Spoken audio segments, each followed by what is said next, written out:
Okay, good day everyone. So today we're going to talk about the lessons found in narrative. So for this lesson, these are our objectives. First, we're going to analyze binary opposites found in a narrative tale. Second, we're going to discuss the appropriate communicative styles for various situations. And we're going to discuss the rules of subject-verb agreement and apply these in sentences. Okay, so these are our goals for this lesson. Okay, so let's start with the analyzing a narrative tale.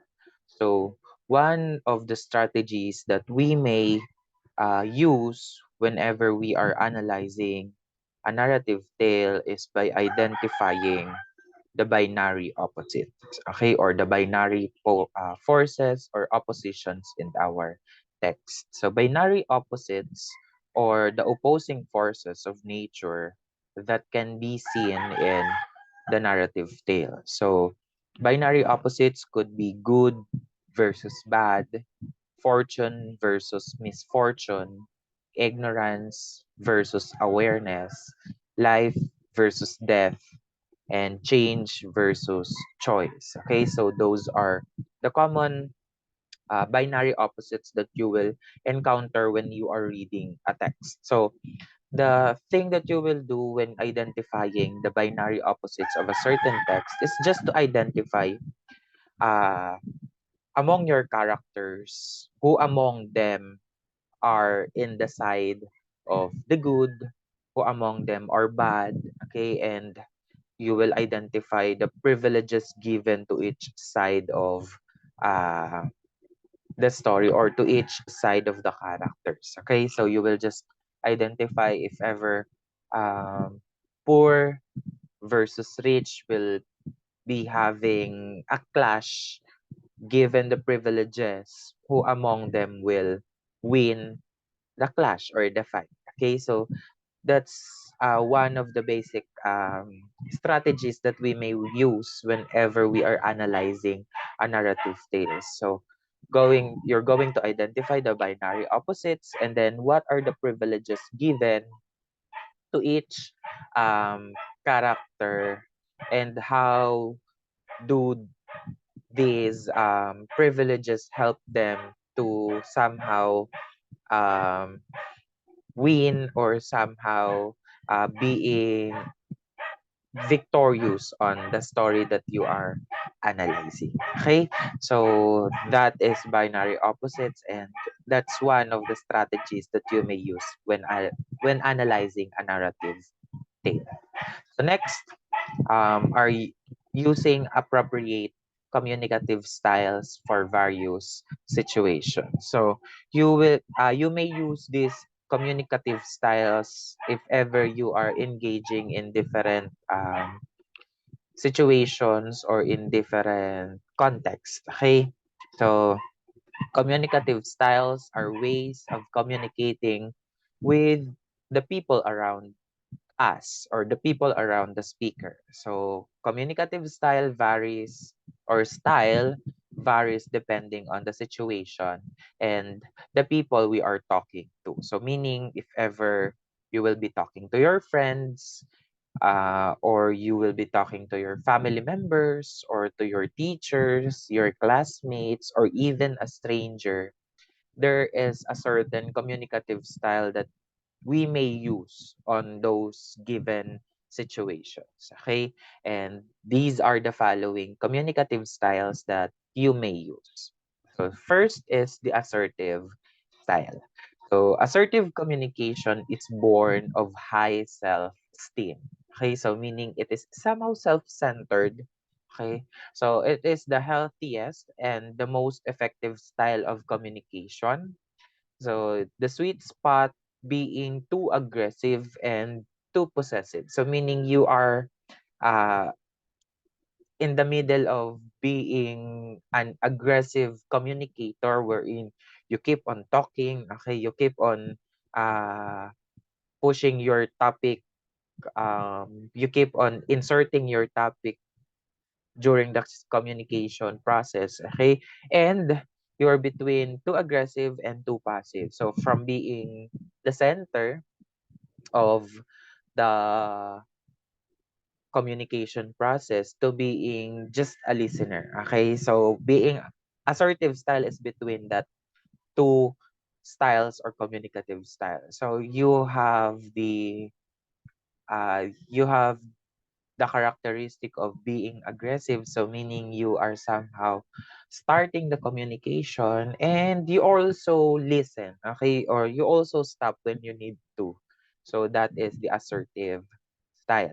Okay, surprisingly, however, being assertive is the style most people use list. So we usually don't use assertive style. So meaning it's either you are being aggressive or you are just a listener.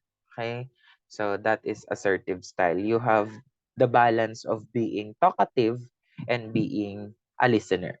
Okay? Next is the aggressive style. Okay? So this style is about winning, so often at someone else's expense. So meaning if you are an aggressive communicator, you want to talk a lot. Okay? You want to speak a lot. You you have this urge to say whatever you want to say. Okay, you will always start the communication. Aggressive persons have as if or behave, sorry. Aggressive persons behave as if their needs are the most important. So meaning this is the most self-centered style among the communicative styles. Okay? So as though they have more rights and have more to contribute than other people. So in here, you keep on talking, you keep on inserting topic, you keep on starting a new one. So that is an aggressive style of communication. Okay. Next is passive aggressive style. So this is a style in which people appear passive on the surface but are actually acting out their anger in indirect or behind the scenes ways. So in Filipino, somehow we call it nasa loob ang kulo. So um, on when during the communication process, you just listen, but on the back of your head or on your mind, you have a lot to say. So that is the passive aggressive. You keep on receiving information, you keep on listening, but you somehow react on different way. It's either you are reacting on your imagination or you are saying the things that you want to say on your mind, just on your mind. Okay. Or you are expressing your reaction on different things, not on saying, okay, or not on speaking. So next is submissive style. So this style is about pleasing other people and avoiding conflict. Okay, so meaning whatever pleases your speaker as a listener, you will do it. Okay, so as a submissive person or a submissive person behaves as if other people's needs are more important. Meaning, if there are aggressive communicator, there are also submissive communicator. So if these two communicators communicate, one will always speak and the other one will always listen. So that is submissive style. And other people have more rights and more contribute. So if in aggressive style, as a speaker, you are thinking that I have all the rights to speak, in submissive style, you are thinking that the person you are talking with has more rights to speak. Okay, so meaning your mindset is I don't have the right to speak. I will just listen to what this person is saying. So that is that is submissive style. You will always follow what others want. Okay. Next is my manipulative style. So this style is scheming, calculating, and shrewd. Okay, so Meaning in manipulative style, you are somehow making other people act based on what you want them to act. Okay? So manipulative communicators are skilled at influencing or controlling others to their own advantage. So somehow you will encounter manipulative style of communication uh, if you know the term gaslighting, okay, so somehow being a manipulative communicator, you may apply it on gaslighting. Okay, and also you may apply manipulative style in commercials. Yeah. There you will encounter this kind of communicative style wherein you are encouraging, you are persuading your audience or your listener to somehow do what you are asking them to do. Okay, that's manipulative style. So those are the different communicative styles that you may use whenever you are engaging in communication. Okay, next is the elements of a story. Okay, so you may also use this or you may also refer to this whenever you are analyzing a story. Okay, so when writing about a story or when you are analyzing a story, here are the things that you may consider. First element is the author. Okay, so basically if you will be writing one, the author will automatically be you. But if you will be analyzing a certain text, you may analyze who's the author of this text. Okay, you may answer this question: who is the author of the selection? Okay, what will be the relationship of this author to the text that he or she has written? Okay, next is the title. So basically, what is the title of the text? So what is the story's title, or is there a relationship between the title and the message of this text? Okay, does the title, excuse me, does the title suggest the subject or the theme of the story? So in some cases, you may encounter the theme or the subject or the topic of the story on the title of it. Okay? So you may analyze the title, what could be the message of this title, what could be the meaning behind this title, is there a relationship between the title and the meaning of the text or in the message of the text. Next will be the setting. So when we say setting, this is the time and place when and where the story happened. Okay, so what are the time and place of the story? What mood is created by the setting. So, for example, if you were presented with a summer as your setting, so basically, summer symbolizes fun, happiness, warmth. Okay, so it will somehow uh, gives us those emotions. Okay, and then does the setting determine the action? Conflict or action conflict of the story. So can we somehow see a certain conflict on the setting of the story? Okay, so does it provide us ideas about the conflict? Okay, so we could somehow analyze the setting by answering these questions. And the next is point of view. So point of view is the position of the narrator in the story. Okay, so is the story written in the first person or third person point of view? So we have identified the difference between the first person point of view and the third person point of view.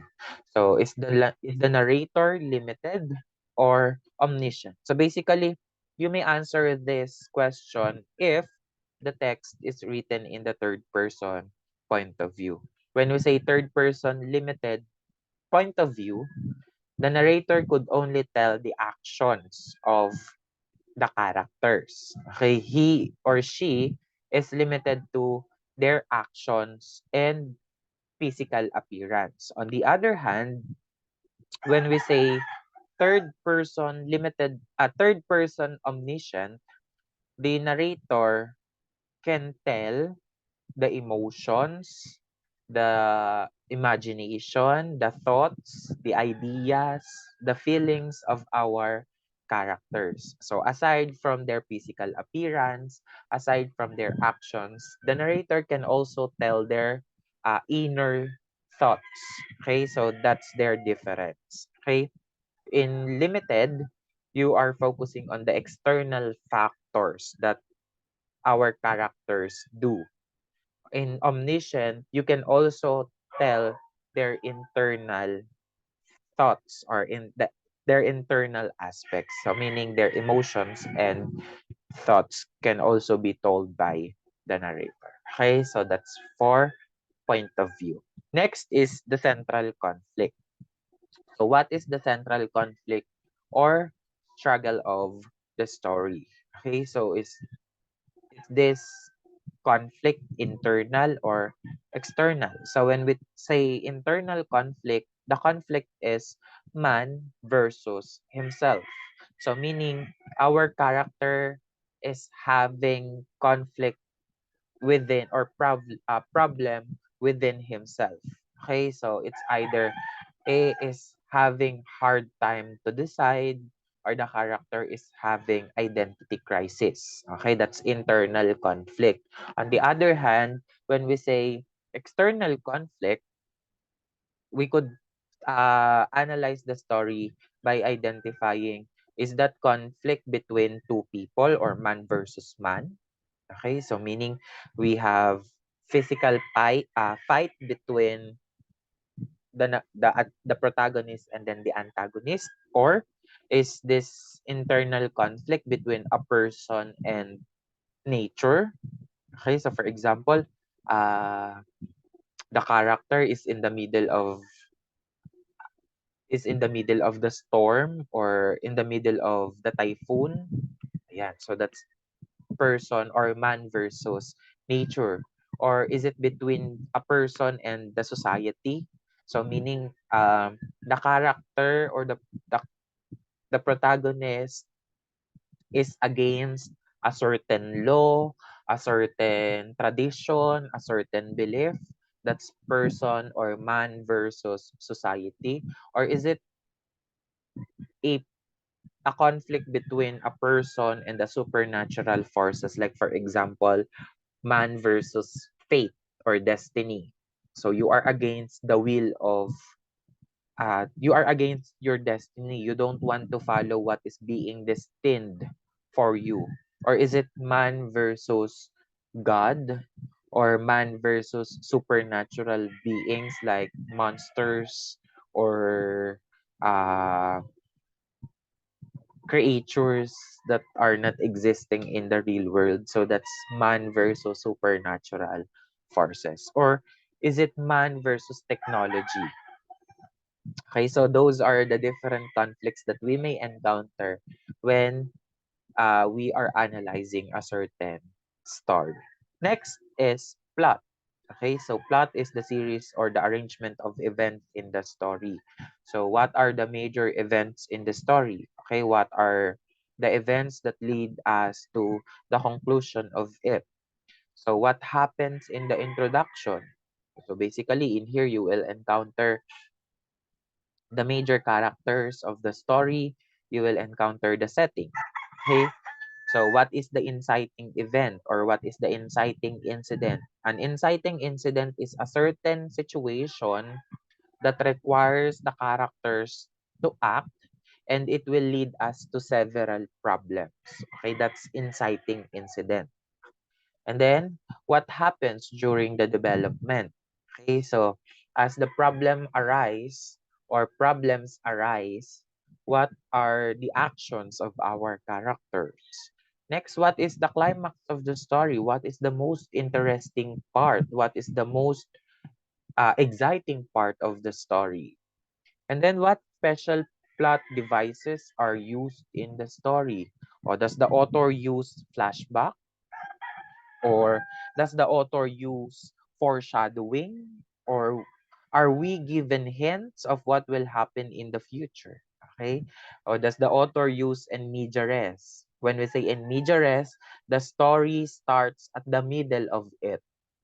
Okay? When we say foreshadowing, the author gives us clues or hints uh, for the things that will happen in the future. So, for example, um, if you encounter a scene wherein a picture frame fell and the frame broke. Okay? So, what could be the meaning of that specific scene? Ayan. So, that's foreshadowing. So, maybe in the future, there will be an accident or someone will die. Ayan. So, that's foreshadowing. And then, flashback, the character reminisce. Okay? He or she remembers something from the past. So, that's flashback. Okay? So, we have different types of plot or parts of plot, sorry. So the first one is the introduction. So the introduction includes a thesis statement. So the thesis statement is the central idea or the topic of our story. Okay? So in the introduction, characters or the major characters and the setting of the story were being introduced. Next is the body. So the body gives specific examples from the story that support the thesis statement. So the body of the text will provide us details about the thesis statement. It will give us supporting ideas. Okay, it will provide us evidences, proofs of the topic or the thesis statement. Next will be the conclusion. So conclusion restates the thesis statement and it sums up the main points of the composition. So somehow the conclusion will summarize everything that we've talked about on the body of the text. Okay, so that is the part or those are the parts of a plot. Okay, next will be characterization. So, in characterization, you will identify who is the main character of the story or the protagonist of the story. Okay? Who are the other characters of the story? Okay? So, who are the other major and minor characters of it? What is revealed in the story about each character's appearance or how does the character or how do the characters were uh, or how do the author give descriptions to the characters or what are their physical appearance, what are their personalities, what are their backgrounds, their motivations, and what are the relationships among these characters. Next are the devices of sound and figure of speech used in the story. Okay, so does the story make use of special devices of sound such as onomatopoeia or parallelism of figures of speech such as metaphor or hyperbole and other figures of speech? Okay, since through figures of speech we could make our or we can make our text more creative and interesting. So you may identify what are the different sound devices or figures of speech used in the text. Okay, next is theme. So the theme is the central idea or the message of the story. Always remember that all stories have theme, but not all of them have moral. The only story that has or stories that have moral are fables and parables. Okay, and then the rest of the stories have themes. Okay, so what is the theme or the message of the story? So how is the theme revealed? Is it directly stated or is it indirectly stated? Or you need to analyze the story carefully just to understand or just to identify the theme. Okay, so those are the things that you may analyze or that you may look for whenever you are analyzing a certain story. Okay, so that's it for today. I think I'm going to cut the lesson here and just continue it for the next video. If ever you have questions about the lesson, you may ask it to me on our GC and I will answer it right away. Okay, thank you for listening and have a great day ahead.